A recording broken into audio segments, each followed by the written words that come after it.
तो दोस्तों स्वागत है आपका स्टेनो गुरुजी यूट्यूब चैनल। दोस्तों आज की वीडियो हम लोग प्रैक्टिस करने वाले हैं 120 शब्द प्रति मिनट की स्पीड से डिक्टेशन का यहाँ पे अभ्यास करेंगे और इस क्रम में हमारा 15वां वीडियो है। इससे पहले 14 वीडियो हमने अपलोड किया, अगर आपने नहीं देखा तो आप हमारे प्ले लिस्ट में जाएंगे, क्रम वाइज जहाँ पे आपको वीडियो मिल जाएगा। आप अपना प्रैक्टिस करके स्पीड बढ़ा सकते हैं। आपको डिक्टेशन सुनना है, लिखना है और मैटर को ट्रांसक्राइब करना है। पीडीएफ से मिला के या जैसे भी ऑडियो से मिला के आप बताइएगा जरूर कितनी मिस्टेक आ रही, कितनी आपकी तैयारी हो रखी है। वीडियो पसंद आए तो वीडियो को लाइक कर देना, चैनल पर पहली बार आए तो सब्सक्राइब करके नोटिफिकेशन बेल आ रखना, जिससे इंपॉर्टेंट वीडियो आपसे मिस ना हो।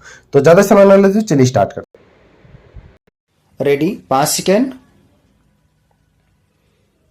स्टार्ट। माननीय सभापति महोदय, मैं आपका बहुत आभारी हूं जो आपने मुझे इस बिल पर बोलने के लिए समय दिया है। यह जो बिल सहकारिता समिति को एक समिति में भेजने का निश्चय किया गया है, जिस पर कल से बहस हो रही है, उस पर मैं आपके आदेश से कुछ कहना चाहता हूं। श्रीमान, इस बिल को देखा जाए तो यह समझ में आता है कि यह कोई नया बिल नहीं है, बल्कि जो सन 1912 का कानून है उसी की लाइन पर बनाया गया है और कोई नई बात नहीं रखी गई है। श्रीमान, इसमें सहकारी खेती की बात रखी गई है। अगर यह कहा जाए कि यह कोई नई बात नहीं है तो गलत नहीं होगा। जहां तक सहकारी खेती का संबंध है तो उसकी तरफ जनता और विशेषकर किसानों का बिल्कुल कोई झुकाव नहीं है और उनका झुकाव ना होने के कारण उन्होंने उसे उस सीमा तक नहीं अपनाया जितनी सरकार को आशा थी। श्रीमान, आपको मालूम है कि नागपुर कांग्रेस में यह प्रस्ताव पास हुआ है कि सहकारी खेती कराई जाए। पूरे देश में इस समय इसका जोर चल रहा है और इसको लाने के लिए नामालूम इसके कितने रूप रखे गए हैं। यह कहा गया है कि इसके अंदर कोई जोर नहीं है। अभी एक माननीय सदस्य कह रहे थे कि राजनैतिक पार्टी के लोग यहाँ पर सहकारिता के संबंध में कुछ कहते हैं और बाहर किसानों से कुछ और ही कहते हैं। वे किसी से यह भी कहते हैं कि तुम्हारी जमीन छीन जाएगी। मैं यह निवेदन करना चाहता हूं कि यह जो कहा गया है और किसानों के अंदर जो भावना पैदा होती है वह इस बिल से साफ स्पष्ट होती है कि वह गलत भावना नहीं है। मैं यह जानता हूं कि जब किसान पार्टी का जोर बढ़ा और किसानों की आवाज ऊंची हुई तो सरकार ने और हमारे नेताओं ने यह कहना शुरू कर दिया कि हम सहकारी खेती को किसानों के ऊपर लादना नहीं चाहते, बल्कि यह तो किसानों की इच्छा पर है।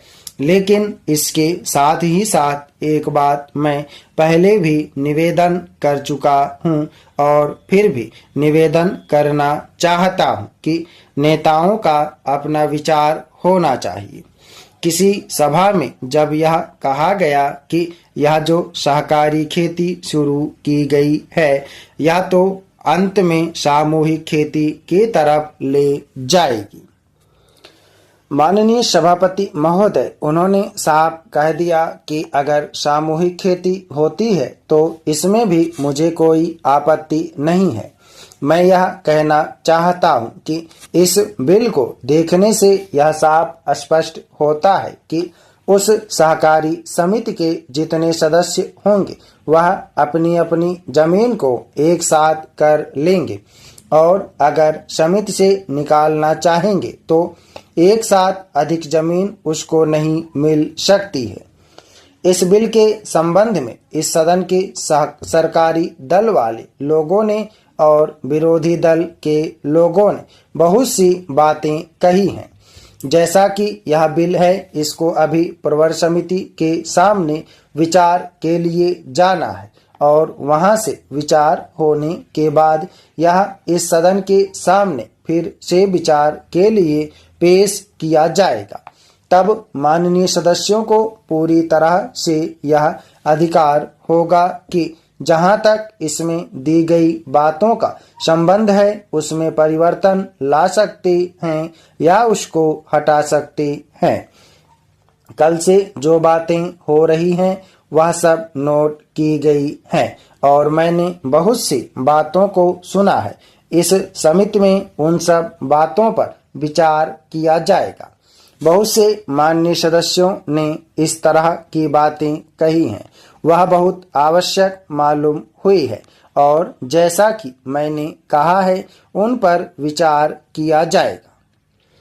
जहां तक सहकारिता का संबंध है, चाहे सरकारी दल वाले माननीय सदस्य हों चाहे विरोधी दल वाले माननीय सदस्य हों, सबकी यह मांग है कि जब हम जनता के राज में विश्वास करते हैं और अपने यहाँ जनता का राज स्थापित कर लिया है और जबकि देश में गरीबी है और उसका गलत लाभ भी उठाया जाता है, तब सहकारिता की बहुत आवश्यकता है। इसको रोकने की आवश्यकता है, यह सभी लोगों की राय है। जहां तक इस सहकारी बिल का संबंध है, बहुत से माननीय सदस्यों ने बहुत सी बातें इसके संबंध में कही हैं। मैं सब बातों का विवरण में तो उत्तर नहीं दे सकता हूँ, लेकिन मैं थोड़े में विशेष बातों का उत्तर देने का प्रयत्न करूँगा। जैसा मैंने अभी कहा, जब हमने अपने यहाँ जनता का राज स्थापित किया है तो हमें अपने समाज के ढांचे को बदलना पड़ेगा। हमारे यहाँ गरीबी और अमीरी चली आती है, हमारे देश में एक गहरी खाई चली आती है और आज भी समाज में गलत लाभ उठाया जाता है। सभापति महोदय, हमारे देश में गृह मंत्रालय और गृह मंत्री का कितना महत्व है, इसका अनुमान इसी से लगाया जा सकता है कि स्वतंत्र भारत में गृह मंत्रालय का भार सरदार पटेल ने स्वयं अपने कंधों पर लिया। सरदार पटेल का साहस, उनका उत्साह और उनकी बुद्धि तीनों ही हमारे गृह मंत्रालय के लिए आदर्श का काम कर सकती है, परंतु दुर्भाग्य से सरदार के पश्चात इन तीनों बातों में कुछ कमी आती हुई दिखाई देती है। उदाहरण के लिए एक ही बात मैं कहना चाहता हूँ। 1962 में जब हमारे देश पर चीन का हमला हुआ तो 14 नवंबर 1962 को हम सब ने इसी सदन में खड़े होकर एक प्रस्ताव पास किया था, जिसके शब्द थे, भारत की भूमि जब तक हम शत्रु से स्वतंत्र नहीं करा लेते तब तक हमारा यह संघर्ष बराबर जारी रहेगा, भले ही वह कितना ही लंबा क्यों ना हो।